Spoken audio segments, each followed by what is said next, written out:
We're actually going to see if we can do a little bit of myth busting and see if we can actually see the movement of the engine while we're driving. And you know what? Yeah, you can feel it. Yeah, maybe it's a little bit more punchy, but nah. Let's see what we get.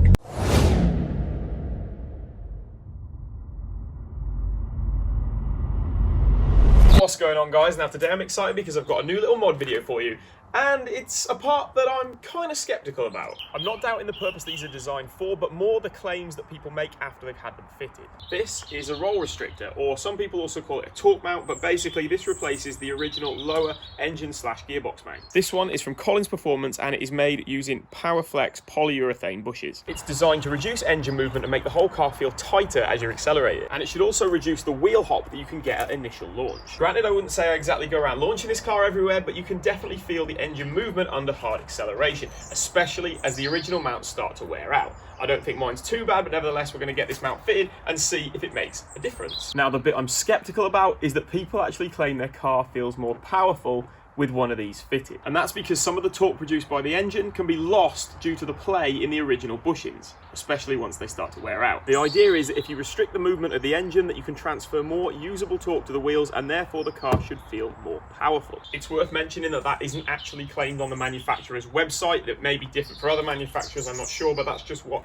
people have said after fitting something like this to their car. So I'm interested to see if I can notice it as well. But I don't just want you to take my word for it. We're actually going to see if we can do a little bit of myth busting, if I can actually show you the movement of the engine before and after fitting the new roll restrictor. Now I've got the car up on my trusty ramps that I built, but I'm not ready to remove the old mount just yet, and that's because I picked up a new toy. I've actually picked up a GoPro Hero 3. Granted, it's quite an old model, but I picked this up for a good price off a mate, and it meant I could get it quickly so I could make this video. But what I plan to do with this is mount it somewhere underneath the bumper so that we can try and capture the movement of the engine if I take this for a little drive and get a before and after shot of just how much the engine moves with and without that roll restrictor. Okay, so what I've done is I've strapped the GoPro to the front splitter. Hopefully it stays on there. I've just used some cable ties to hold it on there, so fingers crossed that we don't just have a short-lived GoPro experience, because if this falls off, there's no chance I'm going to find it. But anyway, it's on there. I've tested the angles and everything, and we've got a good view of the engine, so we should be able to see how much this is rocking about with the standard mount still on here, and then we'll replace it and see what it's like with the new one, as long as the GoPro survives.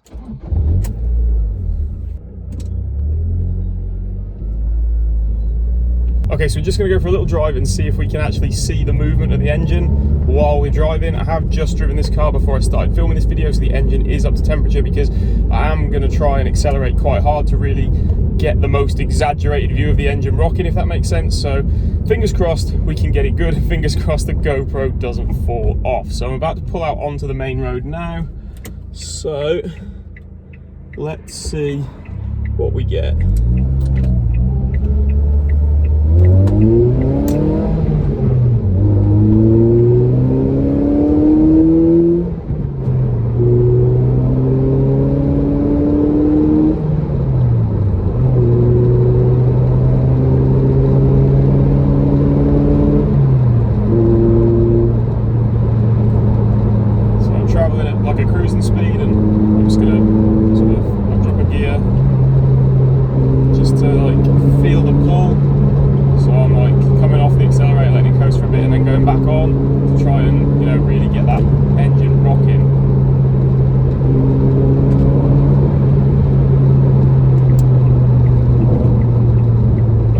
Too far, I'm not going to go crazy. Like, if we can see it, we can see it.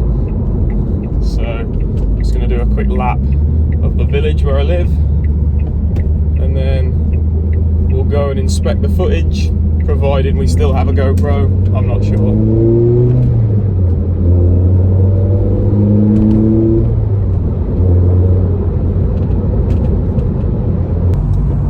If there's nothing behind me when I pull off this little bit of road, see if I can pretty much stop. Yeah, there's nothing behind me here, so I'm gonna stop and then we're gonna see if we can get a launch.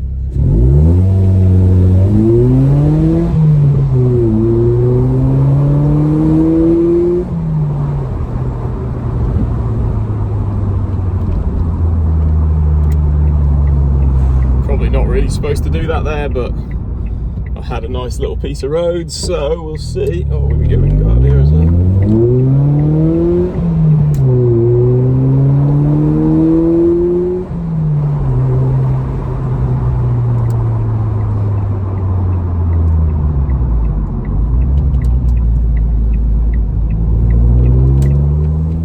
Okay, moment of truth. Do we still have a GoPro? Yeah, it's still here. Right, okay, cool. Okay, so you've just seen just how much movement there actually is in the engine on the standard mount, so let's get the old mount off and then we can fit the new one and see how much of a difference it's actually going to make. Now, removing the old engine / gearbox mount is pretty damn simple. There's just 4 bolts that connect the gearbox to the subframe. Now, as long as your bolts aren't too rusty and they talk to factory spec, then they should come off without too many problems. I managed to get 3 out of 4 off with a normal 1/2" ratchet, but I did have to break out the breaker bar for the one largest stubborn bolt that connects the larger bush to the subframe. Nevertheless, I got this off without too much trouble, and it's just a case of removing the bracket that connects it to the gearbox. I got most of the stuff off with a rattle gun just because I'm lazy and it was much quicker to do it this way. So it turns out my mount isn't actually in that good a shape, because I can literally just wiggle the smaller of the 2 bushes just by hand with this bracket. You can see the amount of play in that, so it's a really good thing that I'm getting this changed out. I can't imagine the big one's great either. There is quite a lot of play in that if I just do that with a screwdriver, but you can see just here where the rubber is actually cracked and starting to rip apart. So yeah, it's definitely a good thing that we're changing this out.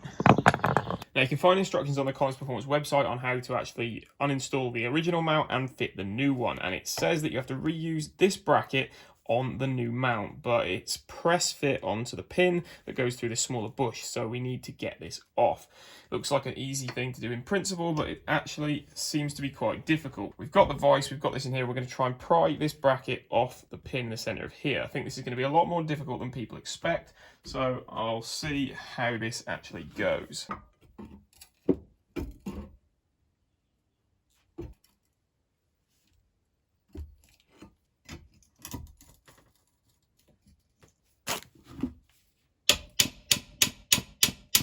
Okay, so I was fighting with this for a little while and I couldn't quite get it knocked out, but what I have done is I've gripped the bracket itself in the vise. Now this is loose, I have just pressed it back in there very loosely, but what I did is I stuck a big long pry bar through here and then pried that way and it just popped out. So yeah, basically that pin there is just pressed into there. You can see it's not a complete circle, there is like raised pieces in there which grip it, so that is how that is held in. But as long as you've got something you can hold the bracket still in and, you know, a nice long pry bar that you can use to get that off, then you should be fine.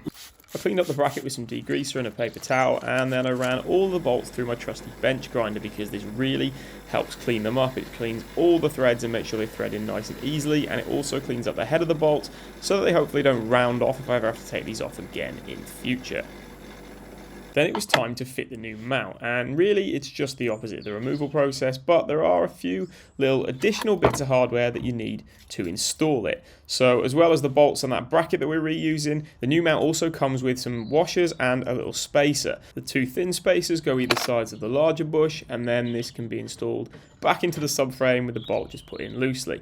Next you have to line up the bracket, then the thicker washer, then the bushing of the mount, and then the little spacer in that order, and then you can put the second bolt in, and I just nicked everything up with a rattle gun just because it was much quicker. You can find a set of instructions on the Collins Performance website, and I'll also leave a link in the description below. These include the torque specs, and all 4 bolts get torqued to 48 Newton meters.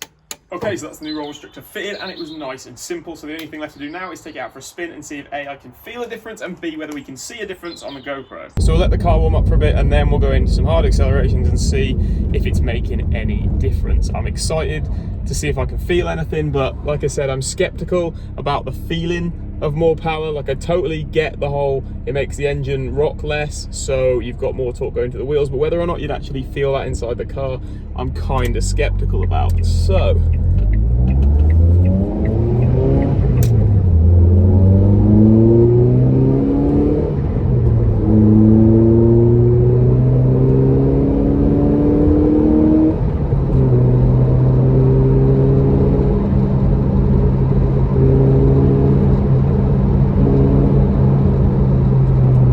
Okay, so a couple of little pulls there, and it definitely rocks less, like you do feel less movement. I'm wondering if there is a tiny bit more vibration. That's one thing they also say about these, because this is the Powerflex yellow bushes, it's not the kind of track kind of bush, so it's not totally rigid, but you know, it is going to be a bit more forgiving than say a track one with these yellow bushes, but you are going to feel maybe slightly more vibrations. It does say on the website, you know, it's designed to be a bit firmer without feeling those, but I'd say maybe you feel a little bit of something, but that might just be because I'm looking for it now.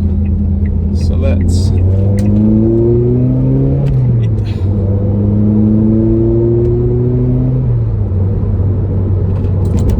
It definitely feels tighter, like everything does feel tighter at the front.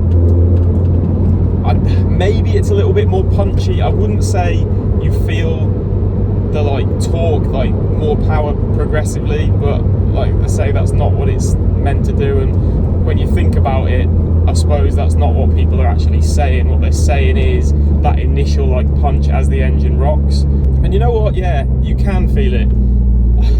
I wouldn't say it's blowing me away. Like some of the reaction videos I've seen to these things are people, you know, reacting like they're absolutely blown away with the difference that it makes, but I can't say I'm seeing that. I think there definitely is something there. It does, like I say, it feels a little bit more punchy right at the start, which would make sense. But yeah, it definitely does feel a bit more like almost responsive, I suppose. Right, this is where I pulled up and stopped last time, so there's nothing coming. I can just do the same again. So we're just going to pull up here and then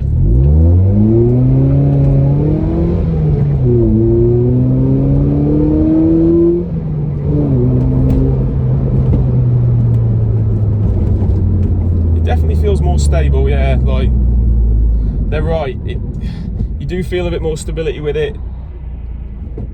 Things seem to rock a lot less, but in terms of feeling more power, more torque, yeah, maybe it's a little bit more punchy, but nah. Let me go.